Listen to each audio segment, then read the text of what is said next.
தமிழ்நாட்டுல ஊழலா? என்னது தமிழ்நாட்டுல ஊழலா? என்னது தமிழ்நாட்டுல ஊழலா? என்னங்க நீங்க தமிழ்நாட்டுல போய் யாராச்சும் ஊழல் இருக்குன்னு சொல்லுவாங்க? தமிழ்நாட்டுல இருக்கிற எல்லா அரசியல்வாதிகளும் ரொம்ப நேர்மையானவங்க, யாரும் ஊழல் எல்லாம் பண்ண தெரியாது. இந்த ஆர்கே நகர்ல ஓட்டுக்கு பணம் கொடுத்து தேர்தல் நின்னு போச்சு, சத்தியமா அதுக்கு பேரும் ஊழல் இல்லைங்க. நம்ம அரசு மருத்துவமனையோட ஊழியர்கள் டெண்டர்ல நம்ம முன்னாள் தலைமைச் செயலாளர் ராமமோகன ராவ் 520 கோடி ரூபாய் சொந்த டெண்டர் பேர்ல போட்டு கொள்ளையடிச்சாருங்க. இதுக்கு பேர்லாம் சத்தியமா ஊழல் இல்லைங்க. சாராயம், ஆத்து மணல், கடல் மணல், கவர்மெண்ட் ஜாப்ஸ் இது நடக்கலாம், சத்தியமா ஊழலே இல்லைங்க, ஊழலே இல்லைங்க.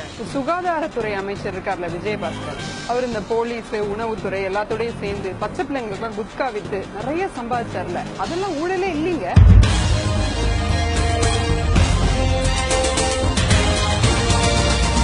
இந்த ஊழல் எல்லாத்துக்கும் அரசு அதிகாரிகளுக்கும் அமைச்சர்களுக்கும் கண்டிப்பா தொடர்பு இருக்கு. இந்த ஊழல் எல்லாம் தடுக்க வேண்டிய ஊழல் தடுப்பு துறை என்ன பண்ணிட்டு இருக்கு? என்ன பண்ணிட்டு இருக்கு? என்ன பண்ணிக்கிட்டு இருக்கு? என்ன பண்ணிட்டு இருக்கு? என்ன பண்ணிட்டு இருக்கு? யாரா அவன்? இவ்வளவு அமளி இங்க நடந்துட்டு இருக்கு. டம்மியா உட்கார்ந்து ஒருத்தர் மிச்சர் தின்னுட்டு இருக்கான். ஒரு வருஷத்துக்கு இவங்க சாப்பிட்ட மிக்சர் செலவு எவ்வளவு தெரியுமா? 54 கோடி. குழு குழு ஏசி, வேலை செய்யாமல் சம்பளம், வருடத்திற்கு 54 கோடியில் மிக்சர் சாப்பிட சேருவீர். டிவிஏசி, தமிழக ஊழல் தடுப்பு மற்றும் கண்காணிப்பு துறை.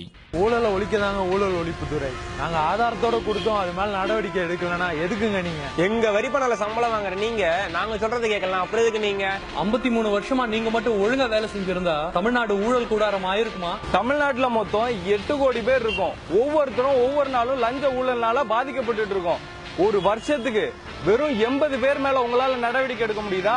எல்லா மாவட்டத்துக்கும் ஸ்டார் ஹோட்டல் ரேஞ்சுக்கு ஆபீஸ் வச்சிருக்கீங்க, ஆனா மாவட்டத்துக்கு 2 பேர் கூட ஜெயிலுக்கு அனுப்ப மாட்டேங்கிறீங்க. 1000-2000 ரூபான்னு லஞ்சம் வாங்குற 46 பேரை பிடிக்கிறதுக்கு உங்களுக்கு 54 கோடி ரூபாய் செலவு. லஞ்சம் வாங்குற ஒருத்தரை பிடிக்க 1 கோடியே 17 லட்சம் ரூபாய் செலவு பண்றீங்க.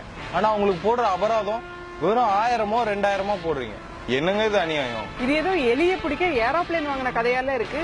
ஊழல் நிறைய இருக்கிற துறை எதுன்னு கேட்டா ஊழல் ஒழிப்பு துறைன்னு தான் சொல்ல போல இருக்கு. நீங்க லஞ்ச ஒழிப்பு துறையா இல்ல லஞ்ச வளர்ப்பு துறையா? இப்படி ஓபி அடிக்கிற துறை எங்களுக்கு தேவையே இல்லைங்க. இழுத்து மூடுவோம் லஞ்ச ஒழிப்பு துறையை. செயலற்று இறந்து கிடக்கும் லஞ்ச ஒழிப்பு துறைக்கு அஞ்சலி செலுத்த விரும்புபவர்கள் ஜூலை 30 மாலை 4 மணிக்கு அறப்போர் எக்மோர் அலுவலகத்திற்கு வாருங்கள். இது ஊழலுக்கு எதிரான போர். நாம் அனைவரும் பங்கெடுக்க வேண்டிய போர். இன்னும் எத்தனை காலந்தான் ஏமாற்றுவார் இந்த நாட்டிலே?